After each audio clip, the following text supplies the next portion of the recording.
Hello everyone, how are you all. Welcome back to the channel Ed Uncle. मैं हूँ फतेहान खान, आपका civil गुरु लेकर आया हूँ आपके लिए न्यू बैच। यहाँ पर हम न्यू बैच पे स्टार्ट किया है हमने जियो टेक्निकल इंजीनियरिंग, जहाँ पर हम प्रॉपर्टीज ऑफ सॉइल से स्टार्ट कर रहे हैं।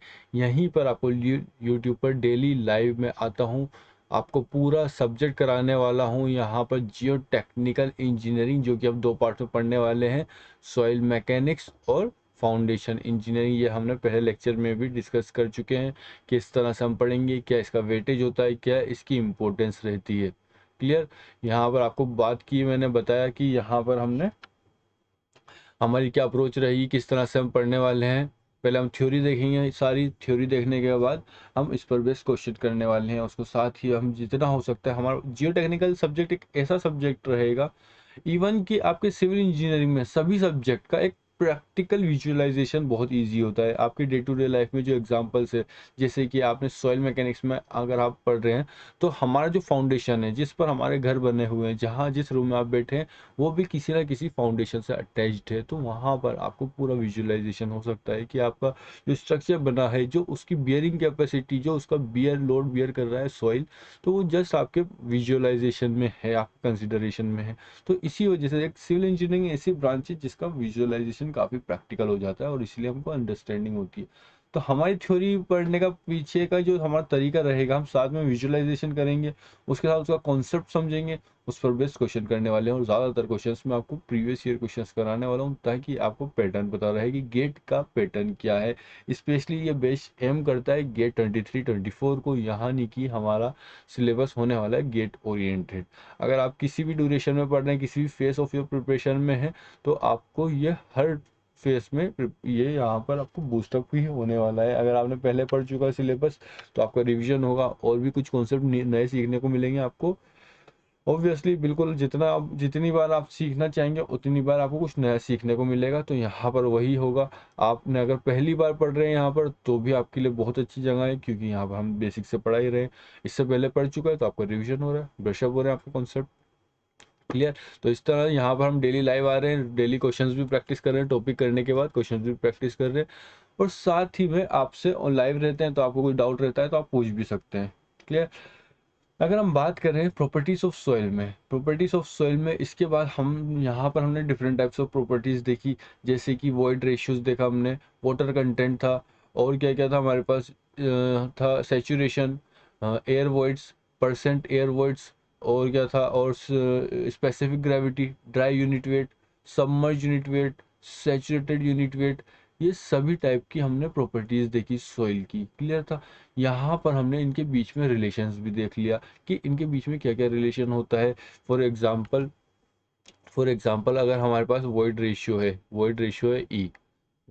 हमारे पास ई, तो ई और वाटर कंटेंट और सैचुरेशन और स्पेसिफिक ग्रेविटी में क्या रिलेशन होगा, क्योंकि यहाँ पर इस टाइप के क्वेश्चन ही एग्जाम में ज़्यादातर पूछे जाते हैं आपसे। और क्या क्या पूछ सकता है, वॉइड रेशियो, यूनिट वेट, या फिर ड्राई यूनिट वेट कह सकते हैं, या फिर total unit wait, specific gravity, और यहाँ पे वाटर कंटेंट, इसके बीच में रिलेशन पूछ सकता है आपसे। और क्या रिलेशन होता है, और रिलेशन होता है water content, total unit wait and dry unit wait, इसके बीच में आपसे रिलेशन पूछ सकता है। या फिर आपसे वॉइड रेशियो, पोरोसिटी, या फिर परसेंट एयर कंटेंट, या फिर unit weight of water, gamma dry unit weight of water, इन सभी चीज़ों के, इन सभी जो इनकी प्रॉपर्टीज है सॉइल की, ये सब क्या है, सॉइल की प्रॉपर्टीज है। इनके बीच में भी आपसे रिलेशनशिप पूछ लेता है। तो यही हमको पूरा देखा है हमने, क्या क्या रिलेशंस होते हैं। एक बार फिर से रिवाइज करेंगे, क्योंकि हमारा पैटर्न यही है, जब भी हम कुछ नया सीखते हैं उससे पहले पुराना रिवाइज करेंगे, और आप भी यही अप्रोच रखिएगा। यहाँ पर मैं आपको 1 से 1.5 घंटा लेक्चर लेता हूँ। यहाँ पर आपको जो मेरा पैटर्न है आपको पढ़ाने का, तो आपने देखा होगा जो हमने पहले पढ़ा है। तो अब जब नया पार्ट हम शुरू करने वाले हैं, तो वहाँ पर हम पीछे का छोड़ नहीं सकते, हमको थ्रू आउट पीछे का कवर करना होगा, फिर ही हम नए को टच करेंगे, ताकि हमारा रिवीजन होता रहे। और इसी तरह हमारा प्रोसेस चलने वाला है। आप भी अपनी जर्नी में यही अप्रोच रखिएगा, बहुत यूजफुल रहती है, आपको बहुत फ़ायदा मिलेगा इस चीज़ का। क्लियर। तो हमने पहले एक बार रिवाइज कर लेते हैं, वॉइड रेशियो, वाटर कंटेंट और सैचुरेशन और स्पेसिफिक ग्रेविटी में क्या रिलेशन होता है। void ratio into saturation is equals to water content into specific gravity।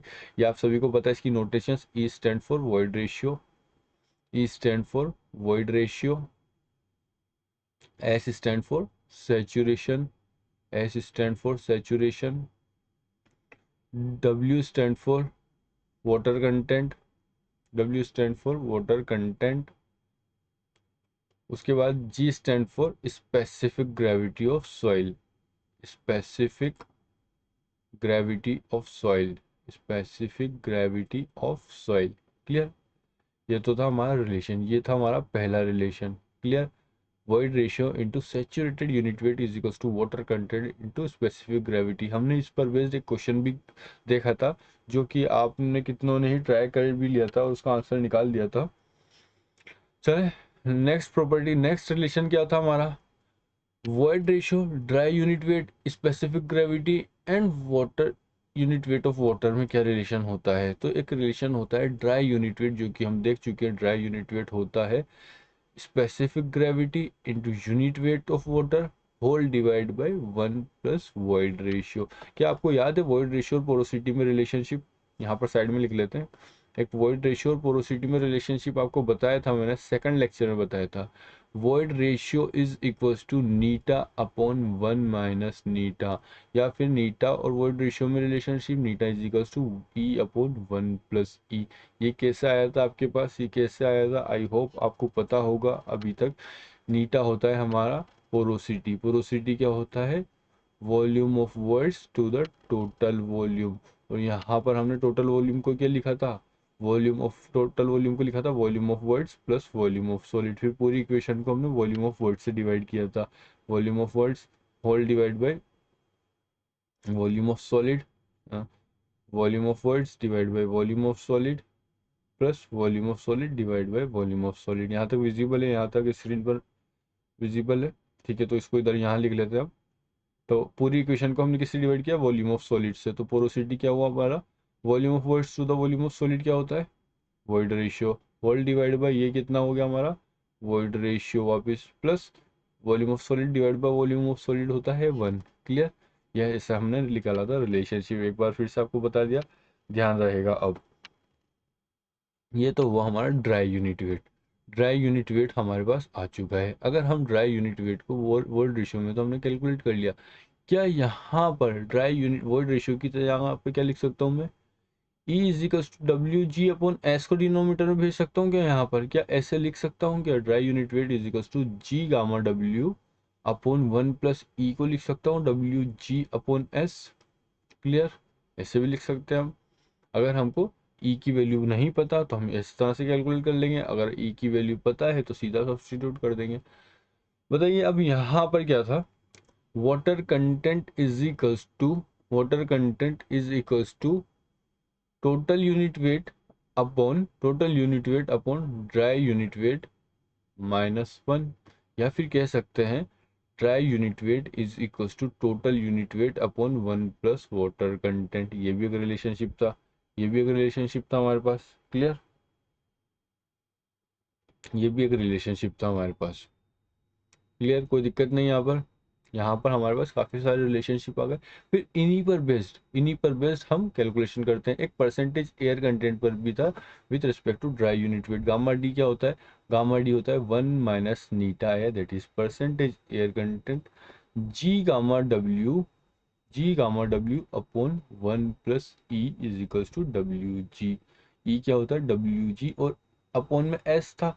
Upon में क्या होना चाहिए था? अपॉन में एस होना चाहिए था। बट ये केस होता है जब सैचुरेटेड हो हमारा सॉइल। हमारा सॉइल कैसा हो? सैचुरेटेड।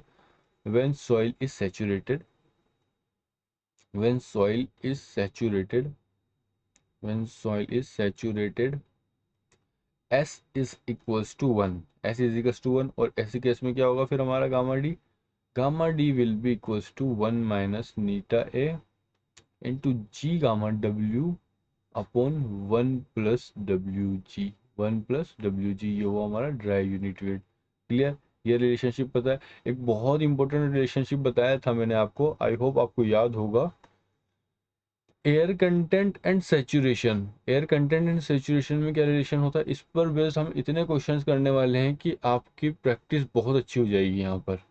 एयर कंटेंट और सेचुरेशन कितना होता है, एयर कंटेंट एंड सेचुरेशन कितना होता है, क्या ये 1 के बराबर होता है, क्यों होता है, आपको पता है। एयर कंटेंट क्या होता है, volume of air to the volume of voids. And what is saturation, saturation is equals to volume of water to the volume of voids. Clear.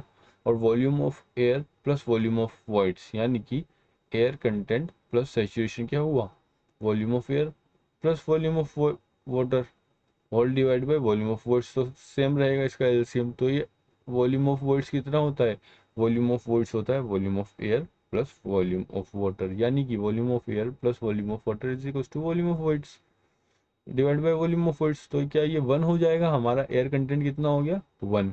Clear है, यहाँ तक क्लियर है। आई होप कोई दिक्कत नहीं होगी। इस पर बेस्ड हम कुछ क्वेश्चंस भी कर लेते हैं। अभी तो एक रफली अगर आपको मैं क्वेश्चंस बनाकर देता हूँ यहाँ पर, सपोज कीजिए वॉइड रेशियो, सपोज कीजिए, लिखिए question, void ratio of the soil sample is void ratio is 0.80 and specific gravity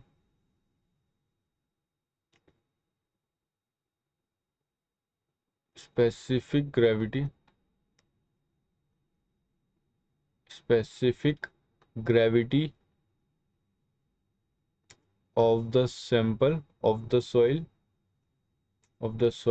is 2.65 of the soil is 2.65 of a, यहाँ पर फुल्ली सेचुरेटेड कर सकते हैं, यहाँ पर the void ratio of the fully saturated of the void ratio of the saturated soil,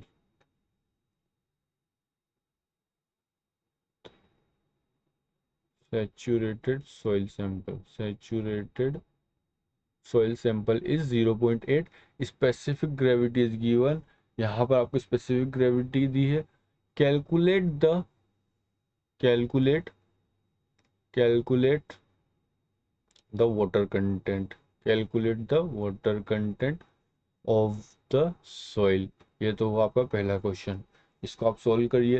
अब तक मैं एक क्वेश्चन और लिखता हूँ यहाँ पर। कैलकुलेट वाटर कंटेंट आप निकाल लेंगे यहाँ से।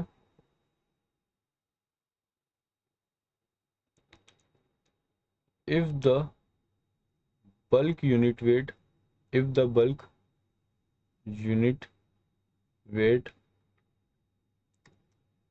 of the sample of the soil is 22 kilonewton per meter cube, then find its find its dry unit weight, find its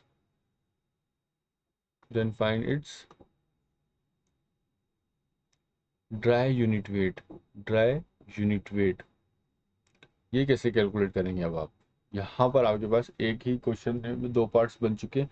यहाँ पर आपको वॉइड रेशियो गिवन है, यहाँ पर सॉइल कितना है 0.8, स्पेसिफिक ग्रेविटी भी गिवन है 2.65। कैलकुलेटर साथ रखिएगा अपने, क्योंकि आपको गेट एग्जाम में कैलकुलेटर अलाउड रहता है। इतनी टिपिकल कोई जो आपकी कैलकुलेशन है वो टिप पर नहीं हो सकती है, और टाइम बाउंडेशन तो होता ही है हमारे पास।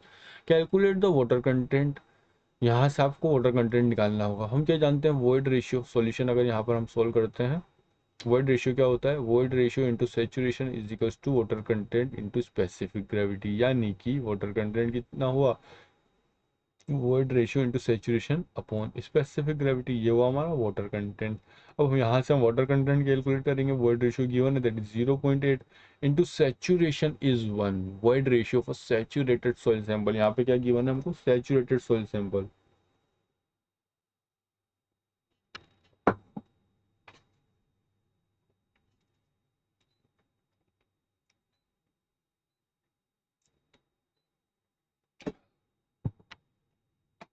Void ratio of a saturated soil sample, यहाँ पे सैचुरेशन कितना है 1, और स्पेसिफिक ग्रेविटी कितनी है 2.65, तो इसको अगर आप कैलकुलेटर निकाल लीजिए अपने पास। मोबाइल में इंस्टॉल कर सकते हैं आप कैलकुलेटर, मोबाइल में भी इंस्टॉल कर सकते हैं। देखिए मैंने खुद ने मोबाइल में इंस्टॉल कर रखा है, ये कैलकुलेटर मोबाइल में इंस्टॉल्ड है। क्लियर। अब अपने आप अपना मोबाइल में कैलकुलेटर इंस्टॉल कर सकते हैं। एप्लीकेशन आती है, पूरा गेट कैलकुलेटर है ये। तो इसको कैलकुलेट कीजिए 0.8 अपॉन 2.65, तो ये आएगा हमारे पास अप्रोक्सीमेटली इक्वल्स टू 0.3। 0.3 यानी कि इसको अगर परसेंटेज फॉर्म में लिख सकते हैं तो हम लिखेंगे 30%। तो वाटर कंटेंट कितना हुआ हमारा 30%। अब यहाँ पर क्या किया है हमको, if the bulk unit weight of the soil is 22 kilo newton, यानी कि बल्क यूनिट वेट गिवन है हमको 22 kilo newton gamma per metre cube. Then find its dry unit weight. Dry unit weight क्या होता है, ड्राई यूनिट वेट हम सभी जानते हैं, ड्राई यूनिट वेट और वाटर कंटेंट और बल्क यूनिट वेट में एक रिलेशनशिप होता है, that is bulk unit weight divide by 1 plus water content हमको देगा dry unit weight. Clear. Clear. तो यहाँ से हम कैलकुलेट करें गामा डी कितना हुआ, bulk unit wait that is 22 upon 1 plus 0.3, water content कितना है 0.3। तो इसको हम कैलकुलेट करेंगे 22 डिवाइड बाई 1.3, ये आ जाएगा अप्रोक्सीमेटली 16.9। ये कितना आएगा अप्रोक्सीमेटली 16.9 किलो न्यूटन पर मीटर क्यूब, किलो न्यूटन पर मीटर क्यूब। क्लियर। यह है हमारे पास ड्राई यूनिट वेट, कोई दिक्कत नहीं इसमें। क्लियर है। क्लियर है। चलिए एक क्वेश्चन और करते हैं, यहाँ पर हम एक क्वेश्चन और ट्राई करते हैं, एक क्वेश्चन और बनाते हैं। क्या क्वेश्चन बन सकता है, क्वेश्चन लिखिए आप सभी। इफ यहाँ पर आपको, अगर सपोज कीजिए अगर आपको यहाँ पर पोरोसिटी गिवन हो और आपसे पूछा जाए, ठीक है ठीक है, यहाँ पर आपको गिवन है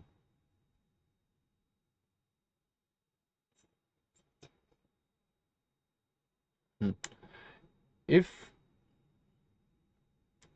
air content air content of the sample of the soil sample is 90 meter cube, 90 meter cube. If the air content of the soil sample is 90 meter cube and water content is 120 meter cube, 120 meter cube, then calculate then calculate then calculate the saturation of the soil, the saturation of the soil. क्या आप ये calculate कर सकते हैं, of the soil, क्या आप ये calculate कर सकते हैं।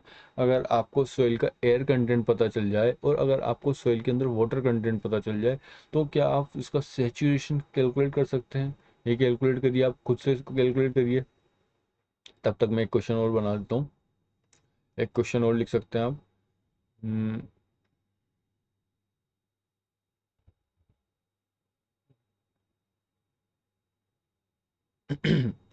ठीक है, हम लिख सकते हैं द पोरोसिटी, एक क्वेश्चन और है, porosity porosity of the sample is or we can say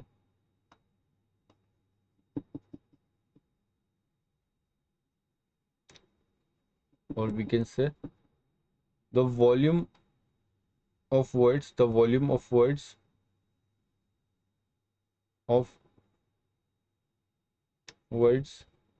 of the sample is आप नेक्स्ट क्वेश्चन लिख, ऊपर वाला क्वेश्चन सॉल्व करिए तब तक। 30% of the total volume the volume of voids of the sample is 30% of the total volume. Specific gravity G is given, that is 2.65. Unit weight of water is given 9.81 kilonewton per meter cube, kilonewton per meter cube. Calculate calculate the maximum dry density or you can say dry unit weight. Calculate the maximum dry unit weight of the sample. हम GATE के previous year question भी करेंगे, but यहाँ पर जो मैं question आपको बना रहा हूँ तो ये भी एक काफ़ी पैटर्न ही रहता है इसका भी। गेट पैटर्न पर ही क्वेश्चन है, इस टाइप के क्वेश्चन ही पूछता है। तो सॉल्व करते हैं पहला क्वेश्चन क्या बोल रहा है। अगर जिसने फर्स्ट क्वेश्चन सॉल्व कर लिया वो सेकंड देखिएगा, और जिसको नहीं आया वो ध्यान दीजिए। The air content of the soil sample is 90 metre cube. Volume of air कितना गिवन है हमको, वॉल्यूम ऑफ एयर कितना है हमारे पास, volume of air is equal to 90 metre cube, ध्यान दीजिएगा।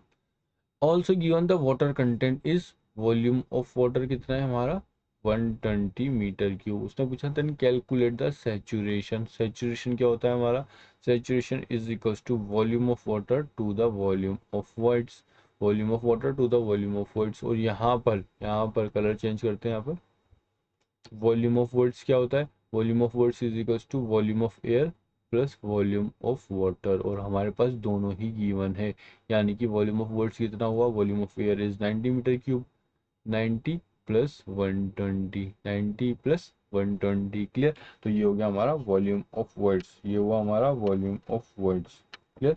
अब वॉल्यूम ऑफ वर्ड्स कितना हुआ यहाँ पे 210 मीटर क्यूब, 210 मीटर क्यूब। यानी कि अब हमसे क्या पूछा, calculate the saturation of the soil, यानी कि saturation is equal to volume of water to the volume of voids. Volume of water कितना है 120 अपॉन 210। इसको कैलकुलेट करिए आप, कैलकुलेटर से कैलकुलेट कीजिए 120 अपॉन 210, ये होगा अप्रोक्सीमेटली 0.57 यह आया हमारा सैचुरेशन। या फिर इसको लिख सकते हैं हम 57% इन द फॉर्म ऑफ परसेंट की। अगर बात करें 100 से मल्टीप्लाई कर देंगे और फिर परसेंट आ जाएगा। बढ़ते हैं नेक्स्ट क्वेश्चन की तरफ, कलर चेंज करते हैं यहाँ पे। The volume of voids of a sample is 30% of the total volume. Specific gravity also given 2.65, unit weight of water is 9.81. Calculate the maximum dry unit weight of the soil sample. Dry unit weight maximum से पूछा, तो ये क्या होता है हमसे पूछा है, क्लियर। हमारे पास क्या गिवन है, volume of voids of the soil sample is equals to, volume of voids is equals to 30% of total volume, 30% of total volume. क्या हुआ ये, इससे क्या रिलेशन है, और क्या गिवन है हमको, specific gravity is given that is 2.65, और क्या गिवन है हमारे, unit weight of water that is 9.81। अगर हमारे पास एक होता है maximum dry unit weight calculate करने का formula, that is ji gamma W upon 1 plus void ratio, ji gamma W upon 1 plus void ratio अभी डिस्कस भी किया हमने, और कल इसी पर बेस्ड इन्हीं रिलेशंस को हमने कल देखा भी था, इन्हीं पर डिस्कशन हुआ था हमारा सारा, क्लियर। और यहाँ पर अभी हमने रिवीजन भी कर लिया, तो आई होप आपको कोई दिक्कत तो नहीं होगी, ये फॉर्मूले आपके माइंड में क्लिक हो रहे होंगे, और नहीं हो रहे होंगे वो तो अभी यहाँ पर हमारा रिवीजन हमारी प्रैक्टिस ही चल रही है, तो यहाँ से आपको दिक्कत नहीं होगी फिर आगे। तो ड्राई यूनिट वेट हमसे पूछा है, स्पेसिफिक ग्रेविटी गिवन है, यूनिट वेट भी पता है हमको, अगर वॉइड रेशियो पता चल जाता है तो हमारा ड्राई यूनिट वेट कैलकुलेट हो जाएगा। वॉइड रेशियो पता करने के लिए हमारे पास कुछ रिलेशंस गिवन है, volume of voids to the total volume, और वॉइड रेशियो क्या होता है, volume of voids to the volume of solid. But हमारे पास रिलेशन किसके बीच में गिवन है, वॉल्यूम ऑफ वर्ड्स और टोटल वॉल्यूम। तो क्या मैं कह दूं कि पोरोसिटी होती है ratio of volume of voids to the total volume, यानी कि वॉल्यूम ऑफ वर्ड्स से टोटल वॉल्यूम डिवाइड होगा तो कितना बचेगा, ये वॉल्यूम ऑफ वर्ड्स कितना है हमारा 0.3 the total volume, all divide by total volume which will be equals to 0.3। तो पोरोसिटी कितना है हमारे पास, porosity is come out to be 0.3। यानी कि अब पोरोसिटी और वॉइड रेशियो में रिलेशनशिप होता है, पोरोसिटी और वॉइड रेशियो में रिलेशनशिप होता है, वॉइड रेशियो क्या होता है, नीटा अपॉन 1 माइनस नीटा, नीटा अपॉन 1 माइनस नीटा, यानी कि 0.3 अपॉन 1 माइनस 0.3 दैट इज 0.7। इसको कैलकुलेट करिए सब लोग, 0.3 अपॉन 0.7, ये आया 0.43 अप्रोक्सीमेटली, ये आया अप्रोक्सीमेटली 0.43, क्लियर। क्या है, अप्रोक्सीमेटली 0.43। सबको विजिबल है, यहाँ पर लिख देता हूँ। यहाँ पर वॉइड रेशियो कितना आया, 0.43। क्लियर।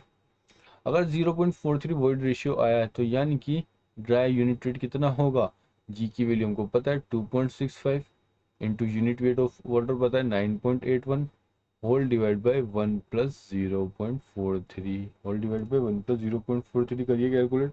2.65 इंटू 9.81 डिवाइड बाय 1.43, तो ये होगा 2.65 इंटू 9.81 डिवाइड बाई 1.43, तो ये होगा 18.18 अप्रॉक्सीमेटली। तो कितना होगा dry unit wait, 18.18 approximately. Clear. उसकी यूनिट याद रहेगी किलो न्यूटन पर मीटर क्यूब। क्या रहेगी, किलो न्यूटन पर metre cube.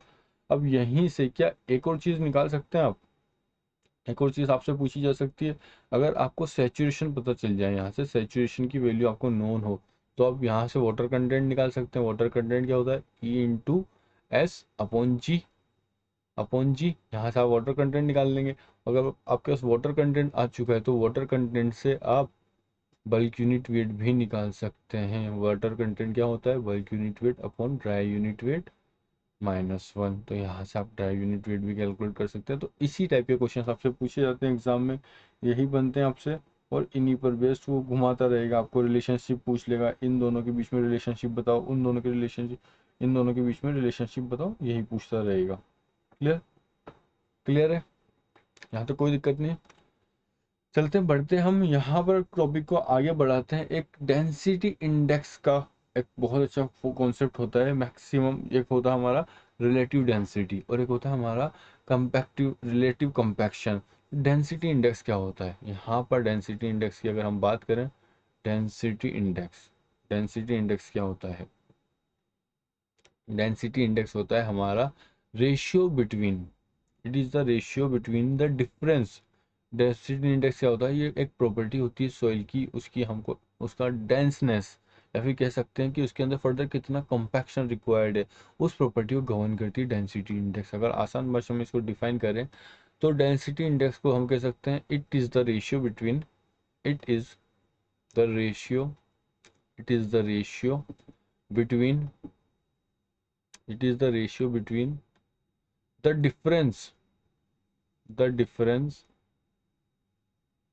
Of maximum void ratio, maximum void ratio and natural void ratio, natural void ratio, natural void ratio to the to the to the difference between, to the difference between maximum void ratio, maximum void ratio and minimum void ratio and minimum void ratio. समझ में आया नहीं किसी को भी, ऐसे definition में confusion ही होता है, इसलिए हम इसको पूरा एक इक्वेशन की फॉर्म में भी लिख सकते हैं। Maximum void ratio and minimum void ratio क्या होता है, पहले हम समझते हैं मैक्सिमम वॉइड रेशियो क्या होता है।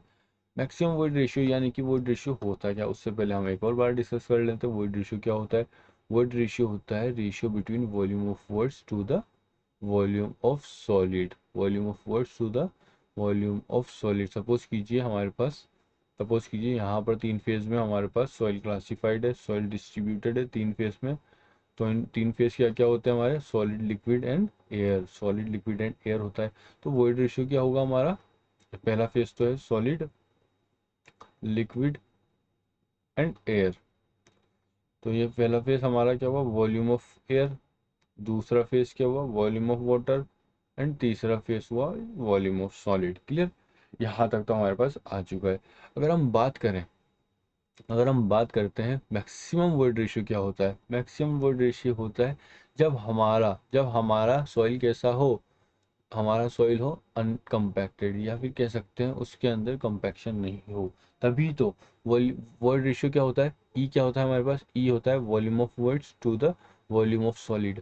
अगर सपोज कीजिए वॉल्यूम ऑफ वर्ड्स बहुत ज़्यादा है, सपोज कीजिए वॉल्यूम ऑफ वर्ड्स सबसे ज़्यादा है, यानी कि लिक्विड और एयर जो कि वॉल्यूम ऑफ वर्ड्स कंटेन करते हैं, तो वो बहुत ज़्यादा है। यानी कि सॉलिड कितना है, सॉलिड कितना है रेस्पेक्ट में, इसके रेस्पेक्ट में सॉइल है बहुत कम, सॉइल है कम, वॉल्यूम ऑफ सॉलिड कम है और वॉल्यूम ऑफ वाटर ज़्यादा है।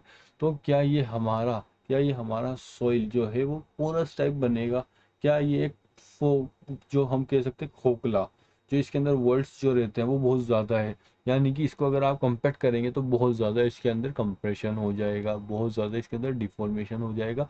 तो उस केस में हम मानते हैं वर्ड रेशियो मैक्सिमम, और इसकी मैक्सिमम लिमिट होती है 91%, और we can say in the form of fraction that is 0.91। Clear, ये होता है मैक्सिमम वर्ड रेशियो। अब बात करें मिनिमम, ये किस स्टेट में हुआ, ये किस स्टेट क्या है हमारे सॉइल की, लूजेस्ट स्टेट, सबसे लूज है हमारा soil, loosest state of soil. Soil की स्टेट क्या है, स्टेट ऑफ सॉइल, सॉइल की स्टेट क्या है, लूजेस्ट स्टेट। अगर बात करें ई मिनिमम की, minimum word ratio, minimum word ratio कितना होता है और किस केस में होता है, हम जानते हैं void ratio is volume of void to the volume of solid, volume of void to the volume of solid. Suppose कीजिए हमारा वॉल्यूम ऑफ वर्ड्स कम है, या फिर कह सकते हैं सबसे कम है, हमारा वॉल्यूम ऑफ वर्ड बहुत कम है, यानी कि अगर वॉल्यूम ऑफ वर्ड्स कम हुआ तो वर्ड रेशियो भी कम होगा, क्योंकि प्रोपोर्शनल है, ये कैसा है, प्रोपोर्शनल है वॉल्यूम ऑफ वर्ड्स वर्ड्स के वर्ड रेशियो के। अगर वॉल्यूम ऑफ वर्ड्स कम हुआ यानी कि वॉल्यूम ऑफ सॉलिड ज़्यादा है, हमारे सॉइल सैंपल में वॉल्यूम ऑफ सॉलिड ज़्यादा है। क्लियर, अगर वॉल्यूम ऑफ सॉलिड ज़्यादा है तो वो कैसा स्टेट हुई हमारे सॉइल की, डेंसेस्ट, यानी कि उसके अंदर वर्ड्स ही नहीं है, वर्ड्स जो है हमारे सॉइल के सैंपल के अंदर बहुत कम है, तो इस वजह से वो एक डेंस रहेगा, एक सॉलिड फॉर्म में रहेगा, उसके अंदर वर्ड्स नहीं है, यानी कि परमिएबल भी नहीं होगा, जो कि हम परमिएबिलिटी कॉन्सेप्ट पढ़ने वाले हैं, बहुत इंटरेस्टिंग रहेगा। परमेबिलिटी के टाइप्स पढ़ेंगे, फॉलिंग हेड परमेबिलिटी क्या होता है, कांस्टेंट हेड परमेबिलिटी टेस्ट क्या होता है, और किस टाइप की सॉइल के लिए हम किस टाइप का टेस्ट करते हैं, और उस पर बेस्ड क्वेश्चन बनते हैं जो कि हर साल फिक्स होते हैं, हर साल, इस साल भी 2 से 3 मार्क्स का क्वेश्चन आया था, दोनों सेट में आता है क्वेश्चन, ऐसा नहीं कि गेट का एग्जाम जो होता है तो यहाँ पर 2 सेट बनते हैं हर साल।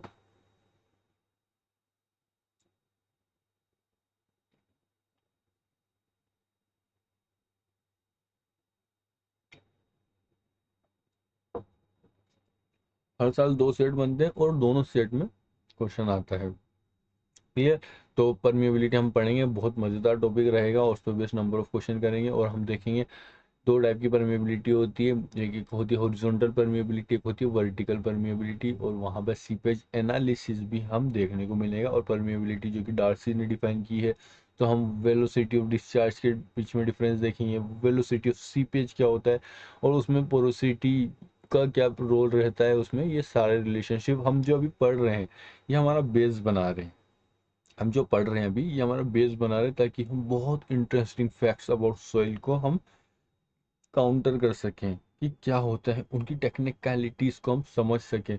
तो इसलिए अभी हमारा फाउंडेशन हम बना रहे हैं, यहाँ पर हमारा बेस बना रहे हैं।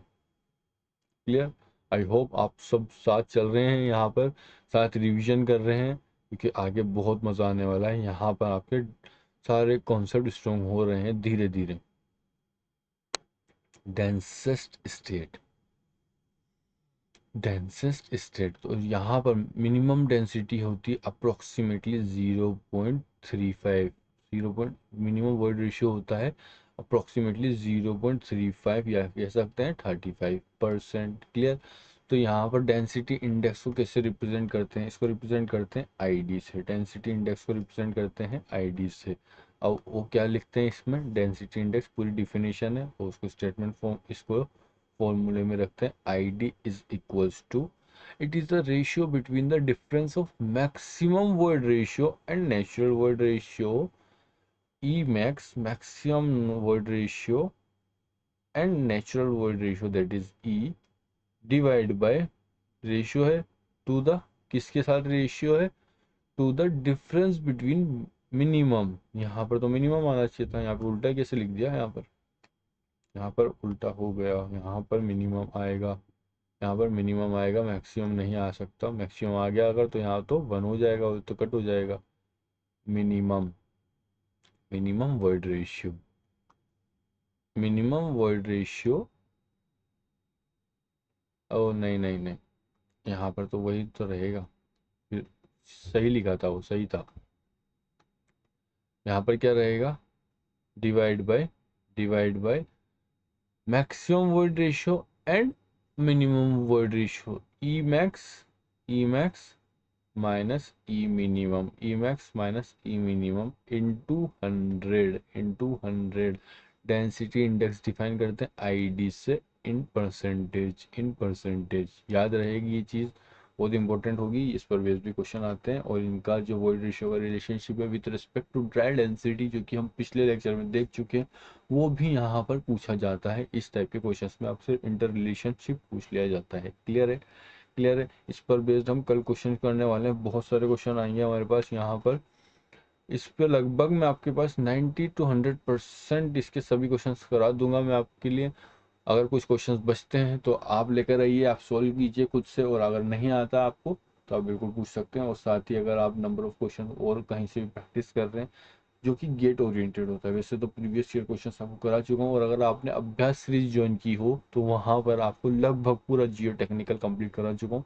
उसमें आपको previous year question of GATE and ESE कराए हैं, यानी कि आपको कुछ और करने की ज़रूरत नहीं पड़ती। अगर आप previous year question of GATE और ईएसी कर लेते हैं तो अब आपका जो गेट पैटर्न है उस बेसिस पे आपकी तैयारी बहुत स्ट्रांग हो चुकी है। अब अगर कोई और भी एग्ज़ाम देते हैं आप, जो कि किसी भी एग्ज़ाम की अगर बात करें तो गेट से कम ही लेवल पूछा जाता है, क्योंकि गेट काफ़ी एप्टीट्यूड अप्रोच रखता है अपने एग्ज़ाम में, तो उसका लेवल काफ़ी अच्छा रहता है। बट अगर बात करें दूसरे एग्ज़ाम्स की तो वो तो आप इजीली क्वालिफाई, उसको आप इजीली क्रैक कर सकते हैं, क्योंकि उसका level GATE exam point of view से कम होता है।